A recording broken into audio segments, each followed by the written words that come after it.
Yep, that's me. You're probably wondering how I got here. You're going to see this screen a lot when you're trying to platinum this game. We are going for the platinum today in Digimon World Next Order. This game is by far one of my favourite Digimon games. Any of you guys who have played the original back on the PS1, you know exactly what I mean. Raising your own Digimon, progressing through this, defeating other Digimon, and just saving the digital world is the best feeling ever. So let's get into it. One caveat I will mention with this game is the fact that it took me about 7 years to complete. Not obviously playing for that long, as you can see from the timer here. We have 246 hours. Because obviously that was added up from my previous time. Jesus Christ. As I said, that was added up from my previous playthrough, because when I didn't hunt platinums, I got rid of all the saves on my PS4 before I switched to the PS5. So I had to replay all these games all over again. That's why this one's not a typical platinum video, because I've lost most of the footage for this. But I hope you guys enjoy it anyway. So a normal playthrough will look similar to this. You'll have your partner Digimon, similar to the first game, but you actually have two this time, which allows you to fuse them during certain battles and things like that. Obviously you can name them, just like you saw there, but you will not have an Armageddon with you when you first start. You will have two basic Digimon that you level up. You'll have to feed, care for them. They will shit their pants constantly, so you need to make sure you have time to get to a toilet, like in the previous game. You will need to feed them their favourite food sometimes, because sometimes they won't like it, but you can scold them if you want to. There's pretty much, if you've played the original, you will be able to do this. It's just double the amount of work. And in the end, you'll probably still end up with a new Mamon. One thing I will praise this game for, though, is the fact that there is a lot of in-depth things with the game when you do open it up a bit. The Digivolution Dojo is probably the best thing compared to the original game. In the original, you would just raise your Digimon and you would have no clue what they were going to digivolve into. Most of the time, like I said, you get a Numamon or a Sukamon. Sometimes you'd be blessed and get some sort of Metal Greymon or something like that. But in this game, you can actually fix them when you come to a certain point in the game. You will not have any of the stuff when you first start out. Your set is very basic, and you will progress as you gather more people, more Digimon you fight. They'll join the city. Some of them will just join anyway without any need to fight. And this will in turn allow you to evolve your Digimon, make sure you have DNA Digivolutions, things like that. So many different options in this game. It's one of the best things about it. Like in the first game, you can actually buy Digivolution gems as well. So you don't always need to make sure your Digimon has the right stats. If you want a certain Digimon, just go buy a gem once you unlock this feature. This shop is widely bigger than the previous ones in Digimon World 1. So many things you can buy, so many different gems, so many different food items, advanced items like this. They all sell bigger gems as well. So many cool things in this game. This is one of the best features of this game. The fact that you have to raise 200 different types of Digimon, as you saw in the previous trophy, that is how you do it. So you can either spend your whole life going through this game, getting all the right stats, digivolving how you want. What I did was I made sure I got the ones I wanted, pretty much the partner Digimon I had. When they were ready to die, if I had to digivolve them, I would give them one of the gems. Or when they did die and they became egg again, I would just digivolve them through that chain with the gems. One thing I will say about this game, though, because of the field guide, which you see here, this shows you which ones you've seen, which ones you've evolved, which ones you've had in your party, things like that. This game is huge. Compared to the first one, there's so many more Digimon. The fact that you can see which ones you can evolve with the gems and what requirements they need, this is what makes the platinum so hard for this game. And obviously you saw my time there. That was a little bit skewed because I had to play it halfway through again, if not fully through again, when I had my save erased and had to restart all. But still a very long game. So if you're going to go for this platinum, you're going to be in for a long ride. This is what you're going to be looking at 90% of the time, because as you can see, 99 raised out of 231. You don't need to raise them all. You only need to raise 200 for the main trophy of the game that you'll probably end up going for. And one trophy in this game is RNG, which I absolutely hate with video games. I hate random things in video games. If I want to do something, I want it to rely on my own skill or my own perseverance, not just a random number where I have to keep pressing a button for ages. Thanks to the PlayStation, however, I can show you this annoying trophy. So this is called Card Master. You will have these nodes throughout the game. You've got yellow, green, blue, and I think red ones. They all correspond to a different type of material. You will randomly get an old card while you're doing this. You'll do this throughout the game to craft things and upgrade your settlement, etc. This gives you the Card Master trophy when you get all of them, but there is loads of them. There's loads of these items, all these stupid cards that you have to collect. random, so you're going to be going through the game, and this is probably going to be the last trophy you try to get in your playthrough. If it's not, you've got very lucky, because by the time I finished everything in the game, getting all the Digimon, all the cards, all that sort of thing, this was pretty much the last thing I had to get. And because it's random, it could take you half the time it took me, it could take you double the time.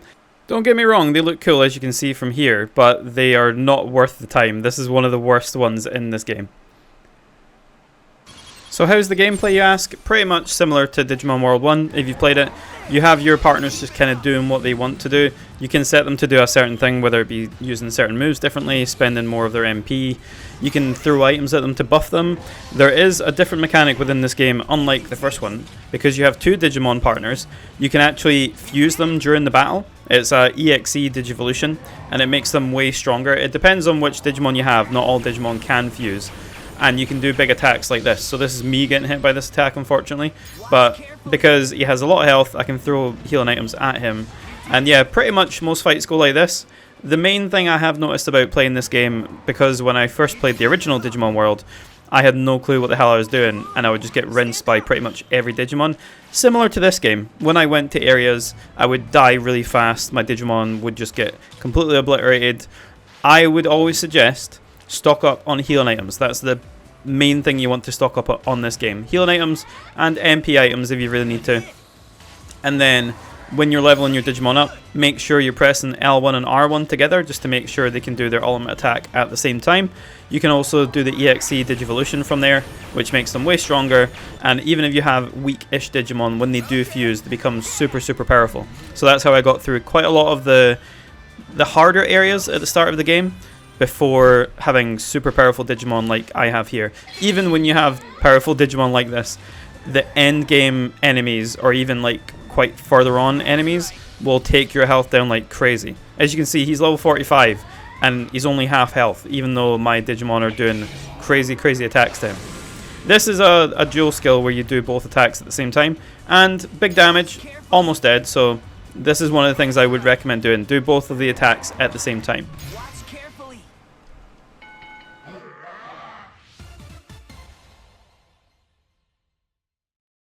My absolute favourite thing with Digimon World Next Order is the fact that you could just play this game and you will probably get the platinum, whereas most games these days, you have to look up a guide or 20 guides in order to get the platinum because there's so many missable trophies or achievements or whatever. In this game, it's literally, as you can see, first tamer level, first camp, first training, first time fleeing from a battle, first fish, first Digivolution to champion, ultimate, mega, maximize Digifriend. None of these are missable. Literally, you just play the game. So if you're playing at a super fast speed, like I was, where I was just blasting through the story again because I'd obviously done it previously, and I even maxed out the city's prosperity in 2017 when I first got the game, so clearly that's not hard either. The main thing is getting the game done, then just training your Digimon, because you will have way more facilities within the city to actually boost your Digimon. You'll know how to control the Digivolutions, you'll have the gems you can buy to Digivolve them early, you'll have extra food to extend their life cycle, so you can get them much higher in age, which will unlock you that trophy as well. But like I said, no missable trophies, which is amazing. It's such an amazing feeling just being able to play a game without following a guide for every single missable collectible and things like that. Like I said, the cards, probably the only annoying one in this, but you're going to be collecting things for like your city materials to build it, so you're going to end up getting the cards anyway. And when you first get the cards, you'll be like, oh, what's that? And then you'll investigate and you'll see that you need to get all these other cards. But so many good things about not having to investigate a guide just so you can get a platinum trophy.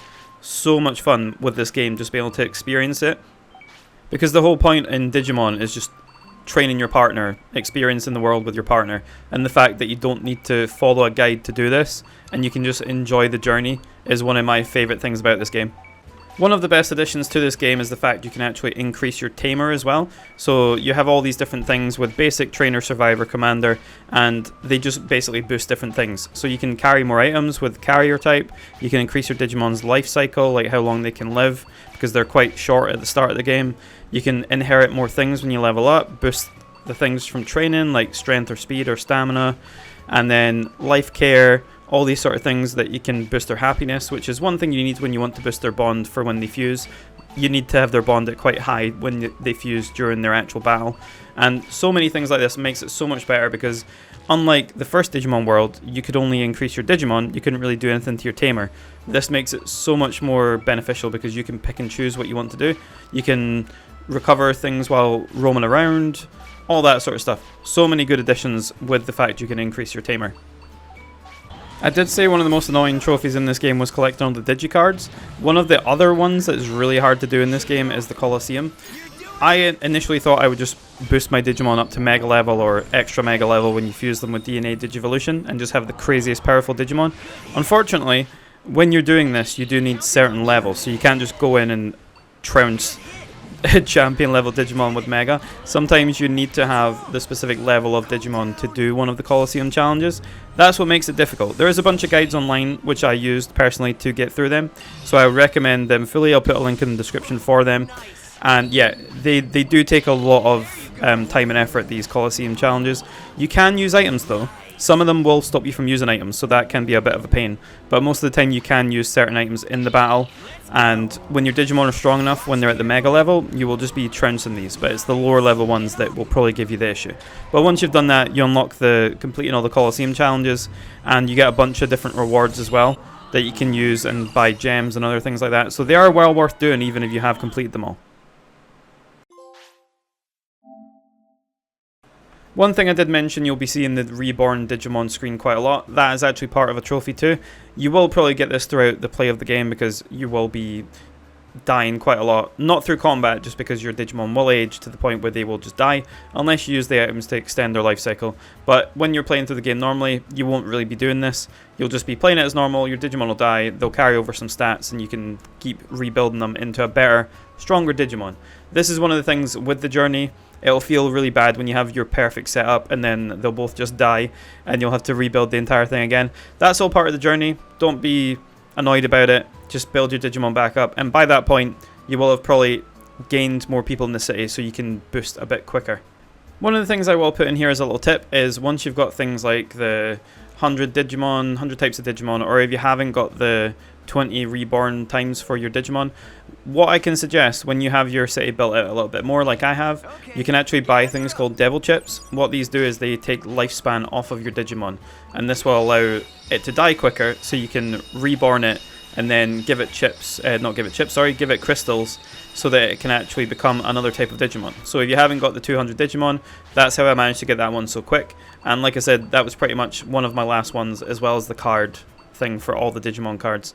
That's probably the quickest way to get that. Makes it much easier, and it allows you to see different types of Digimon that you might never have used before.